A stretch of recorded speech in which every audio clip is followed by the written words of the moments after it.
episode of Chanel in the City. My name is Chanel Omari, and we're here at Cubico Studios in New York City, and I'm really here with one of the most unique, favorite people in the world. Oh my God, thank you. Her name is Sara Levine. She's the editor of Betches, a very popular Instagram account, and she's also the host of two of my favorite podcasts, Not Another True Crime Podcast, and Am I the Ahole, which is amazing. She's also an incredible writer. She's a good friend of mine. Welcome, Sara Levine. Oh my gosh, thank you. Thanks for having me. Thank you for being here. And first of all, you're incredibly busy. You always have such an exciting life. I know, now that I just added another podcast, Am I the A-Hole, with my friend Danny Vega.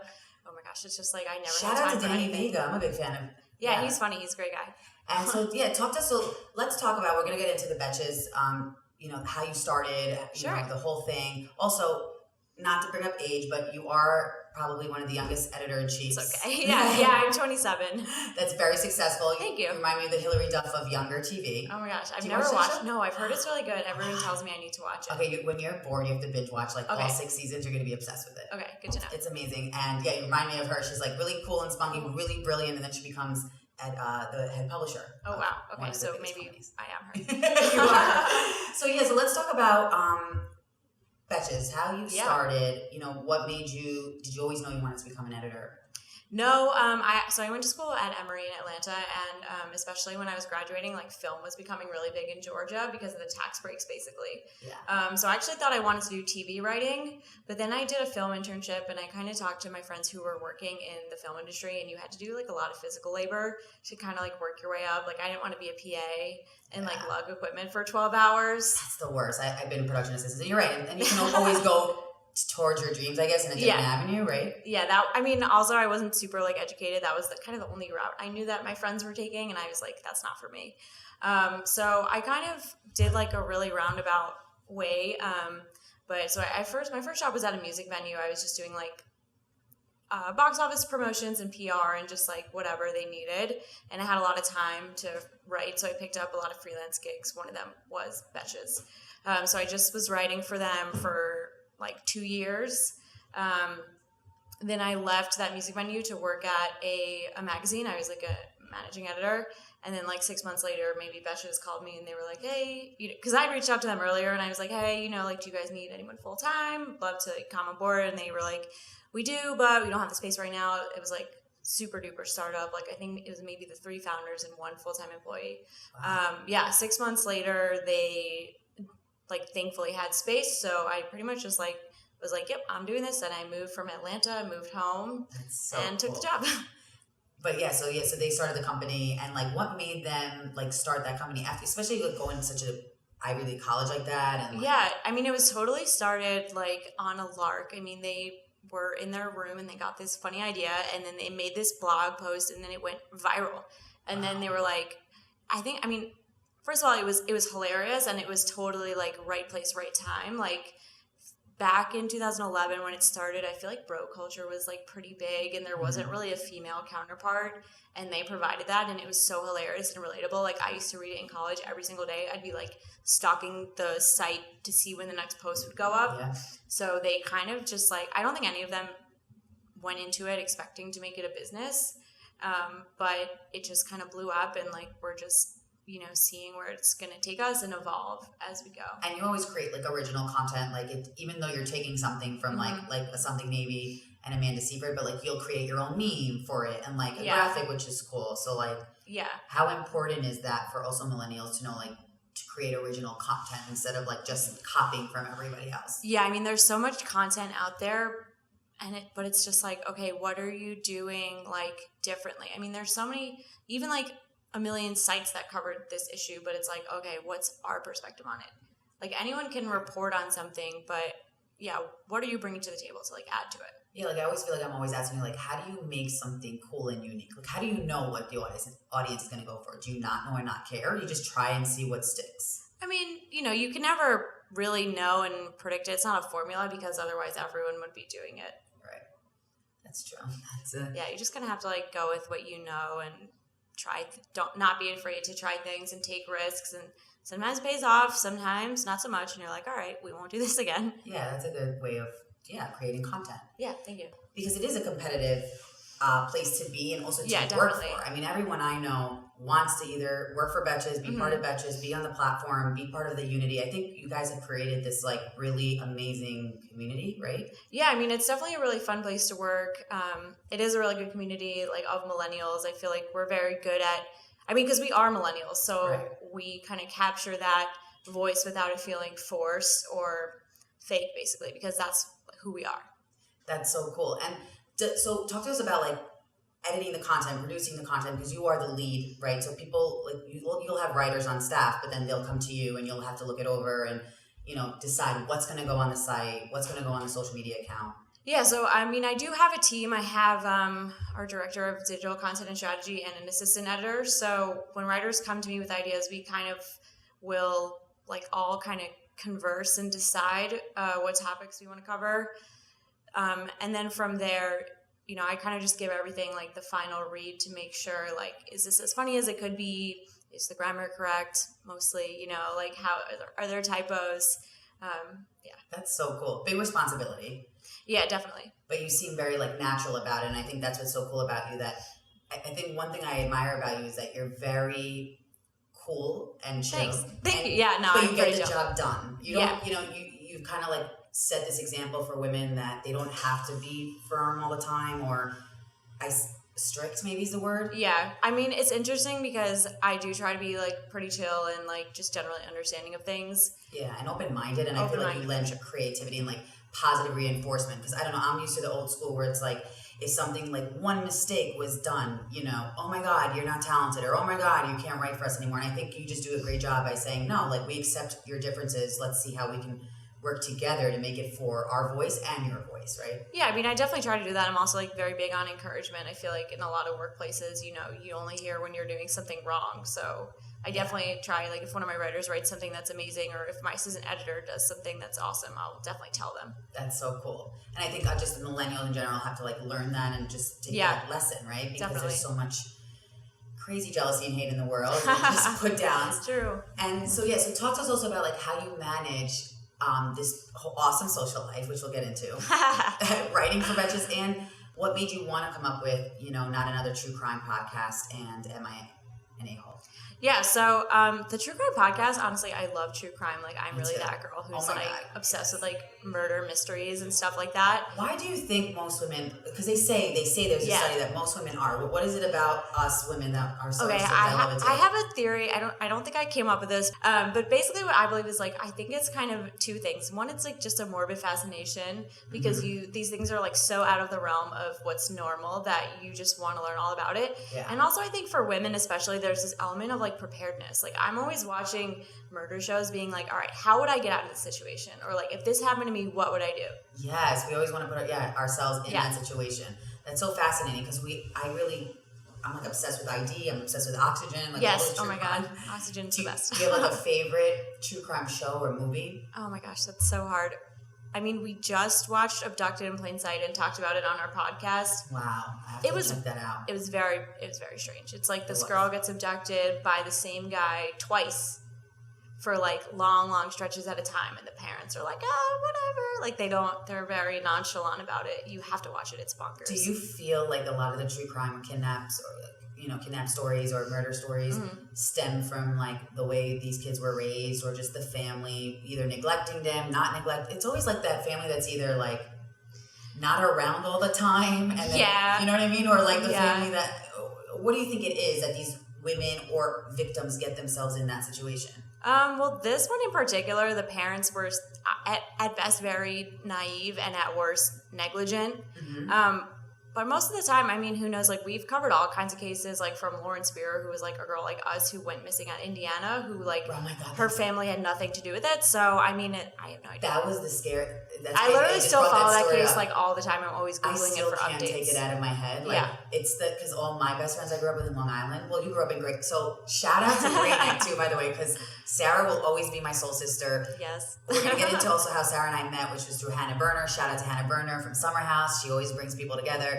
But the fact that like all our friends, or you've known girls, and we've known girls that we've grown up with that went to Indiana, that whole story, like she was normal like us, she came from a good family. Yeah, I don't think that necessarily like within victims there's any like defining characteristic. When you get into like serial killers, they've done like some kind of like case studies that they have similar like family dysfunctions, I guess. But in this, you can't really measure up, like, why does this happen to this person? Yeah, like, sometimes it's totally, place. I mean, a lot of the times it's totally random. You're just like the wrong place, wrong time. I know, and that's what sucks. And it's that's so scary. Crazy. Yeah. And so on the podcast, and I can't wait to binge this podcast this weekend. Thank you. And I listened to a few episodes. The first few episodes are amazing. What would you say was your, like, the story that really freaked you out? Like something, would you say the Indiana case that? Okay, that one, but okay, there was this story about this med student, Brian Schaefer, who it sounds like the beginning of a bad joke because he's seen walking into a bar and then never walking out. That's the craziest. It's the craziest. And usually bars have back entrances, right? So it's it's a little more complicated than that. Like the back entrance was sort of blocked off. There was construction going on. So it wasn't, so he could have gone out that way, but it wasn't like the most accessible way to go. It's just overall like a really weird story happening in Columbus, Ohio. What's going in my head is like they butchered him, God forbid, and put him in a freezer, like there. Like there are people who think that, yeah. That's so. Do you talk about like the actual case and how to solve it, or do you just talk about like these are our cases that we can't get out of our head? Yeah, so every week we choose a different case, and then we'll give you like pretty much the facts, like the who, what, where, why, whatever. We'll talk about our personal theories. But we do it in a conversational, fun way that's basically like how you and I are talking about true crime and like how you would talk about it with your friends. It's not super serious. Like we crack jokes where it's appropriate. You know what I mean? Oh, yeah, that was another thing. It's like, when do you know? Because I listen to a lot of true crime podcasts and I'm like, and you know how everybody gets offended in this day and age? Yeah. What do you do to like know I know this might sound such like a stupid question, but when is the right time? Or like, how do you know? Do you just feel it? It's definitely a judgment call, but I think obviously you never want to joke about a victim. Right. That's like a pretty big rule of thumb. And honestly, most of our joking now between like me and my two co-hosts, Danny Murphy and Casey Balsham, we kind of just have our own rapport and we just like make jokes about each other now. Right. Like, what would you, like, if it were me, that's okay. Yeah. That's appropriate. Or if you like say something dumb, like you flub a word or whatever, we'll make fun of you for like 5 minutes. Okay. That's cool. I would love to be on the podcast. But yeah, because it's so fascinating to me how, and it's a lot of times not the women being the victim either. It's also men being the victim, Yeah, there's so many more high profile cases of like women, especially white women who've like gone murdered or gone missing. We try to do like some men too to, diversify, I guess. And so it's not all like the same sob story over and over. And then you and I were talking about this. I guess this fits the profile, or does the Michelle Carter versus the Commonwealth fit under this category? Oh, 100%. We're actually going to talk about it. So we also do these like bonus episodes kind of where we just watch whatever the latest true crime documentary du jour is. And then we just discuss that. So we're definitely going to be talking about the HBO documentary. What's called I Love You Now Die. Yeah. Yeah. So we're going to be watching that, I think this weekend, and then like talking about it at some point in the future. I mean, it's insane. And you and I have been talking about like just based off this story, the documentary really gives you an insight of like how the prosecutor, like the theories that you and I would like, or you and your co-host would say. Yep. And then it gets in your head and you're like, damn, you know what? Is there an excuse? Is this murder? Like the fact that though it was questioned is kind of beyond me.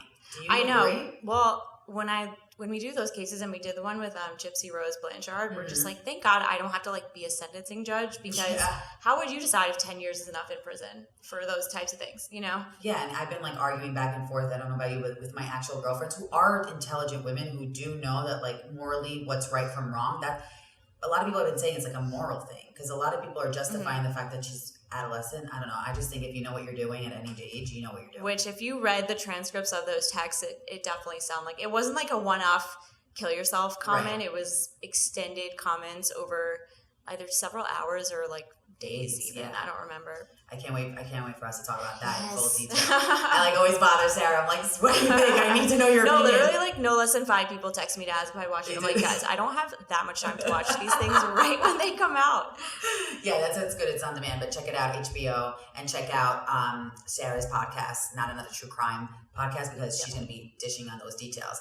Let's also talk about the other podcast. What inspired you for this title? I love the title.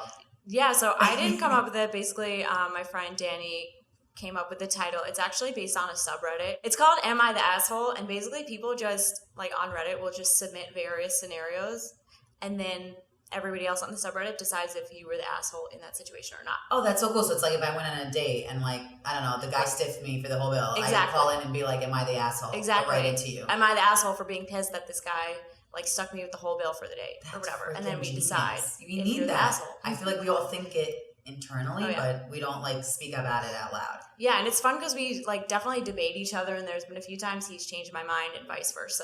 Yeah. So it's like, it's interesting. Am I the asshole? Yeah, it's interesting also with like, we talk about a lot of guy stuff. And also, you check out Sarah's Instagram, at Sara F. Carter. Yeah, at Sara F. Carter. It's amazing. You also have similar meme, but it's specifically towards a lot of like comedy and dating. Yeah, you can kind of tell whatever I'm going through or what I'm doing based on like my tweets. Which is amazing because we talk about this all the time. Like, I'm like, I get so angry, I feel, after like a bad day. And I feel like you do such a good job at not taking your anger out at it, but like coming from a comedic way, I guess. Is that like right? Yeah, you know what? Honestly, I don't even do it really on purpose, but people have just told me, like, even when I'm speaking, if I'm venting about something, when I'm mad, like, people will be cracking up. And I'm like, no, but I'm actually mad. I know. I don't mean, but it's like, it's so amazing that you don't. Yeah. Because coming from an angry place also is like, ooh, like a little aggressive. So when you can come from a friendly, funny place, I feel like that's also how you continue the brand in a friendly voice, maybe, or approachable voice. I mean, I definitely like feel these things. I feel upset and angry and whatever, but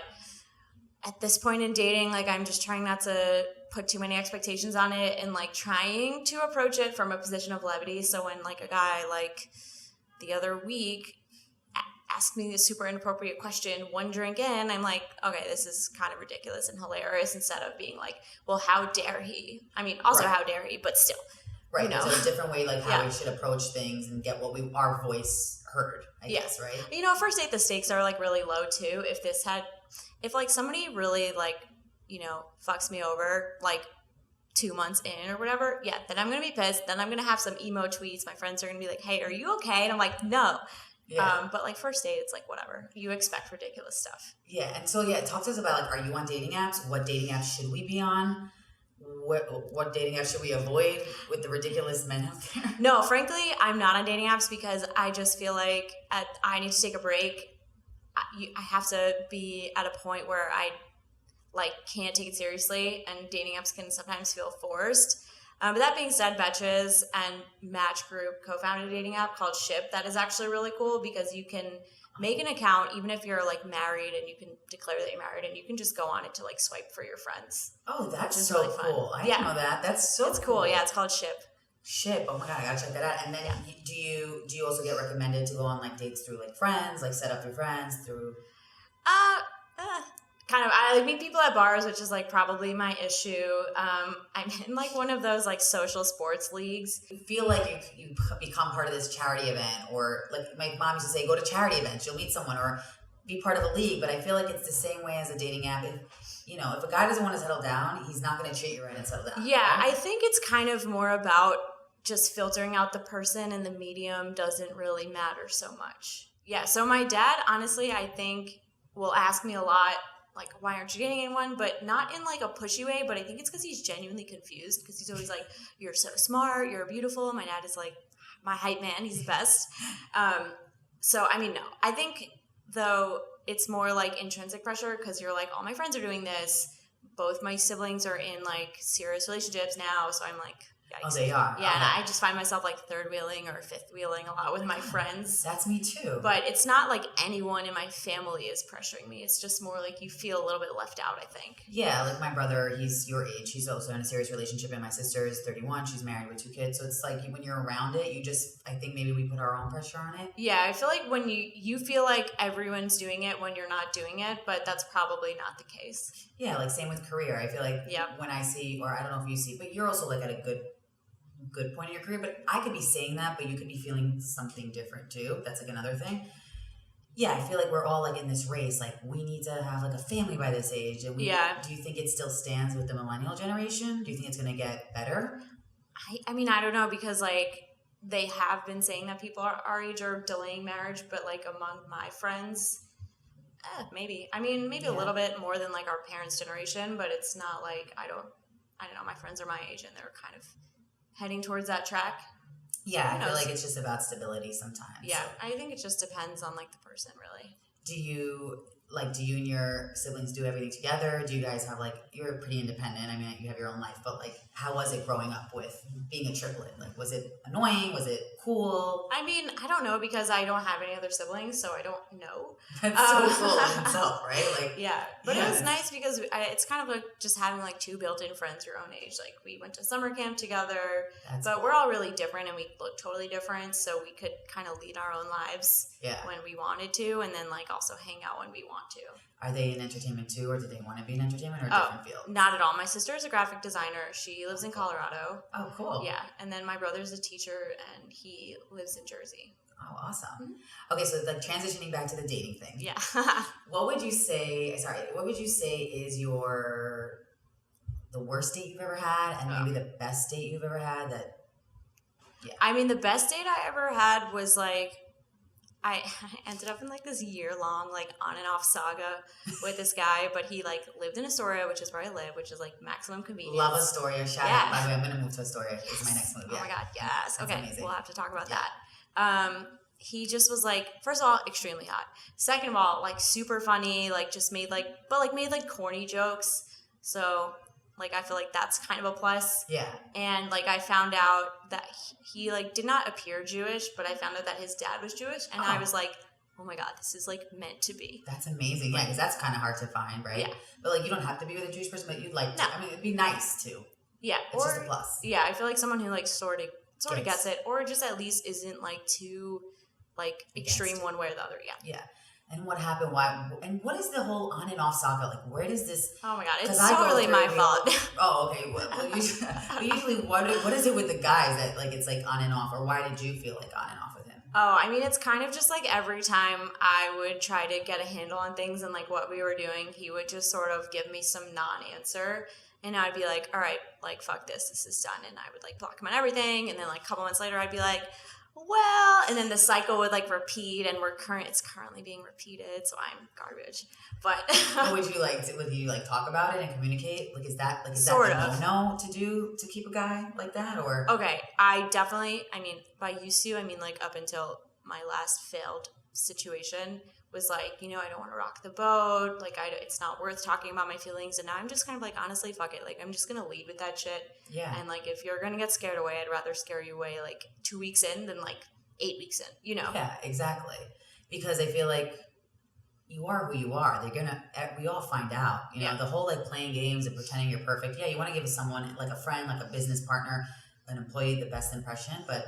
Yeah, everyone's always going to find out who you are. That's why I always lead with here's who I am. I know that's bad. No, it's not bad. It's way better than what I was doing, which is trying to appear that I don't care and not rock the boat. But then these things would happen that would piss me off, and I would go completely nuclear. And this guy would be "Why the fuck did you do that?" And I'm okay, well now I have to talk about it. And then it's a whole thing, and it's he already thinks I'm psycho because I went nuclear on his ass.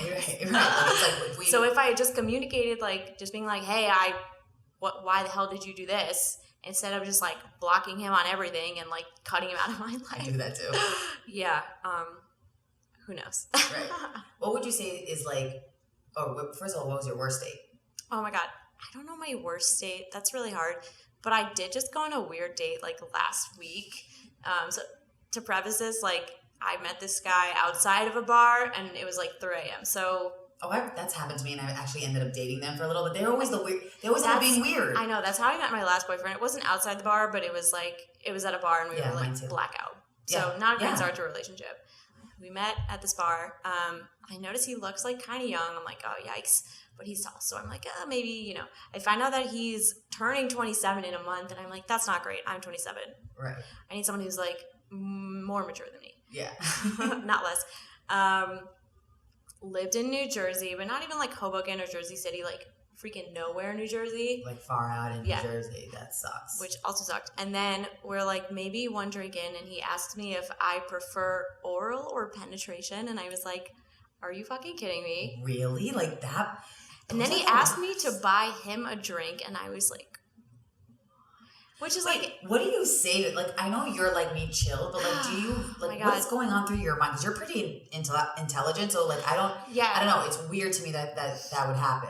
Well, you would think I would like throw a drink in his face or be like, what the fuck? But when that kind of stuff happens to me, I'm like, so like, am I in the Twilight Zone right now that I don't even know how to respond? Like, I just short circuit and I'm just like, what? So I ended up buying him a drink because, like, what the fuck? Right. I mean, he bought me the first round. It was kind of like he bought the first round. I get but then he blatantly. You can't see that. I know. I was like, just split the check at the end. Like, I always offer anyway. Like, and I'm always prepared to do it. Don't be like, all right, let's have another round, but only if you buy me a drink. I'm like, bro, what the fuck? Exactly. And also, like, if he wants to, like, no offense, men, like, if you want to score, even though he's not going to score with someone like you at the first date, but if he wants to score, if he wants to date you, or he's going to have to put a little effort in the beginning. I'm not saying don't say, hey, let me get you the third round, because you were raised right. So he should, whatever, that's what I'm saying. How do you know? But he doesn't have to throw that, I'll have another. That's just an asshole thing to say. It was so weird. Also, it's funny that you say that because it reminded me, like, I'm having all these, like, PTSD flashbacks on this date because I remember him talking about how he, like, usually smashes on the first date. And I was like, okay, cool. I don't even usually kiss on the first date. Right. But, me too. Like, good to know. Good for you, bro. Like, what a goon. And so, like, how did you leave him? Were you like, okay, peace, don't ever call me again kind of look? Or just like, okay, I'll talk to you later? Yeah, just kind of like, all right, bye. Like, cool, talk to you later. Then did he ever try to reach out? Like, do those ever try to reach out? Or I mean, we texted a bit, and then he was like, all right, cool, let's do, like, Friday, same time, like, this location. Oh, I hate those guys. And I was like, okay, calm down. Also, I'm busy Friday. Like, bold of you to assume. I love that, too. Yeah, like when they always assume. Yeah. What are you looking for in a guy? Or a partner? I don't really know if I am at this point anymore. I'm just trying to like be chill and just like do my own thing. Yeah, and just see what happens. I feel like that's when you least expect it and you're really working on yourself and you're loving yourself and just having fun. You find the right person for you. Yeah, I'm about to go on first dates because honestly, they're good material for my Instagram story and my Twitter. Where do we see you in 5 years and 10 years? What would you ideally want to be doing? Oh, honestly, maybe write a book. Nice. Yeah, I studied creative writing in college, so maybe write a book. That would be cool. I would totally buy your book. Thank you. Talk to us a little bit about fashion. I love your fashion. I think you have such a unique sense of fashion. You could also check Sarah's Instagram. She has like the best photos ever. Like that mermaid seashell. Top you were wearing the other day. Thank you. What goes into like your dress? I love. Like, do you just kind of say like, I feel like wearing this today. I don't really care what people think. Like, what goes into it? Yeah, I mean, I honestly, no one's ever told me I have a good sense of fashion before. This is a first. Really? Yeah, because I don't know how to pair things. I just buy like dresses or whatever that I like and just wear it. If it's a party, I'll definitely go all out. Like that seashell bra I actually made. Like I glued all the seashells and like the rhinestones and whatever. So cool! I loved it. Thank you. I want to wear. I would wear that I'll to make a concert. You one. Okay, yeah, like that's really cool. Like with a blazer or without a blazer, whatever. You could like wear it anywhere. That's awesome. Yeah, I'm not good at pairing stuff, but like I have my few brands. Like this one brand at Macy's, I just buy the same dress in like a million patterns. It's like easy. Yeah, and I just like wear crop tops and high waisted stuff every day. So yeah, I guess I'm like the slutty Steve Jobs in that way. Well, like, they can like follow you. I wear the same thing every day.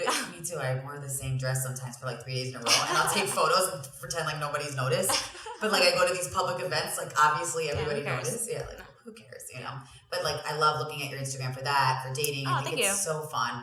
What are your 3 tips you would say to be a badass betch? To be a badass in betch. the city. Okay. In all departments, like love.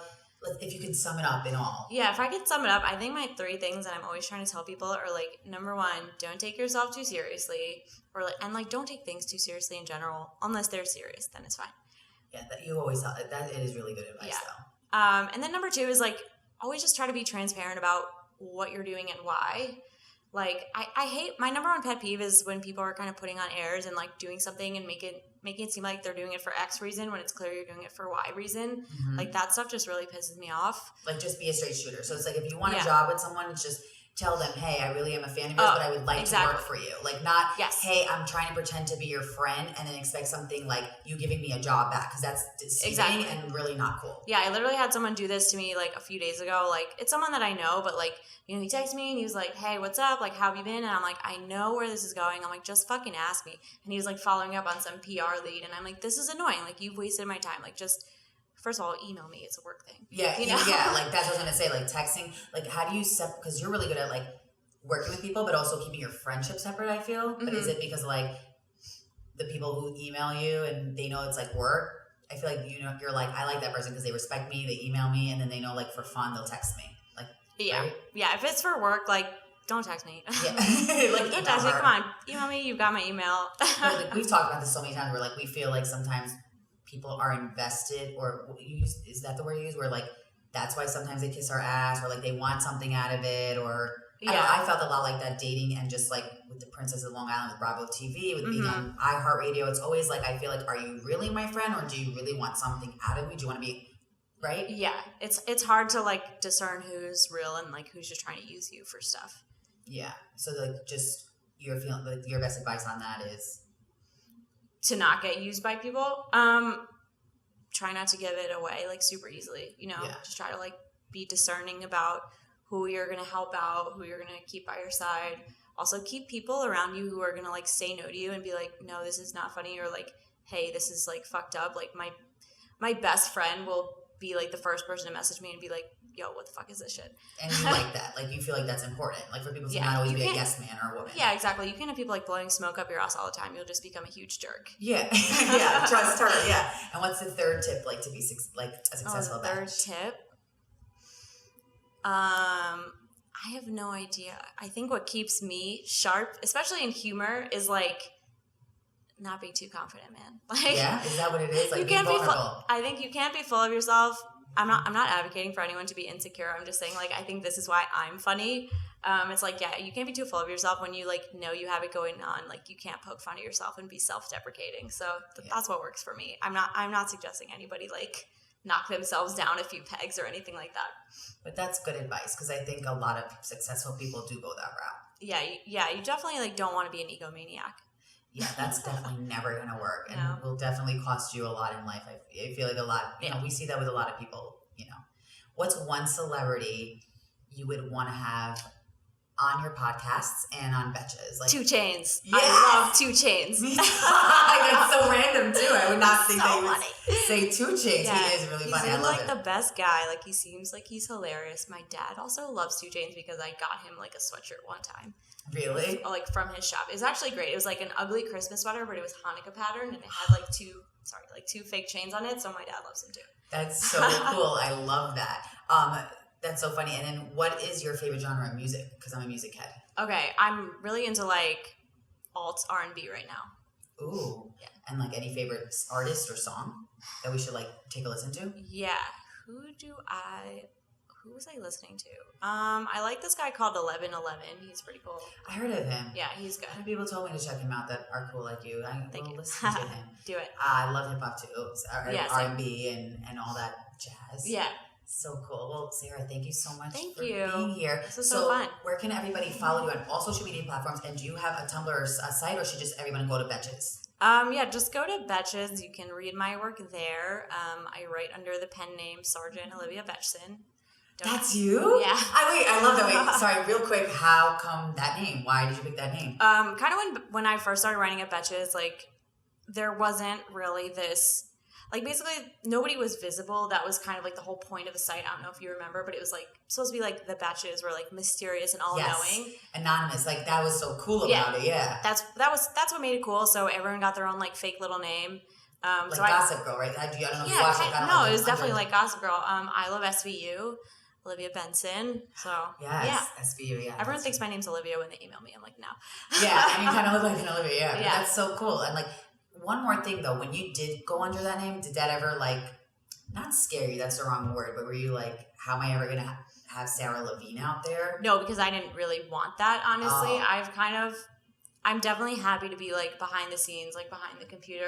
Like you're content. Sure. Like you're not like one of those that like were ever thirsty for like fame or like kind of. I feel like you were never thirsty for like on camera airtime. Yeah, I mean, of course that happens like a little bit sometimes when you like see other people doing it. You're like, hey, maybe I would try this. Yeah, like don't you want to have credit for who you are, like what you're contributing? I guess I mean, definitely now I think it's less of like a mystery. If you just scroll down to the bottom of my article, you can like find out who I am. We're at Instagram, Sarah F. Carter. I'm happy. You know, it offers like a little bit of protection because you have to go the extra step to like figure out who I am. But then it's kind of like, but I feel it's like kind of cool too yeah. because it's like you are this mysterious woman and we're coming to you. And also you can, I feel like, I don't know about you, but sometimes as a writer, I feel like I can write better and just be more fun because I'm living vicariously through a different character. Yeah, I think that's part of it too. Awesome. Well, guys, make sure to follow my beautiful, amazing friend. You. She's seriously the coolest person. At Sara F. Carter, at Betches. And make sure to follow, does the podcast have Instagrams? Yeah, it's NATC Pod on Instagram. Make sure it's on iTunes and Spotify. Yes, iTunes, Spotify, I think Google Play. And can they listen to it on Betches or two separate things? You can listen to it on Betches.com. We have a tab for all of our podcasts. That's amazing. Okay, there you go. Go to Betches.com because, all in one place. I love it when it's all in one place. So convenient. Ooh, it's so convenient, yeah. And also, stay tuned for more collaborations with me and Sara. And thank you guys so much for supporting us and tuning in.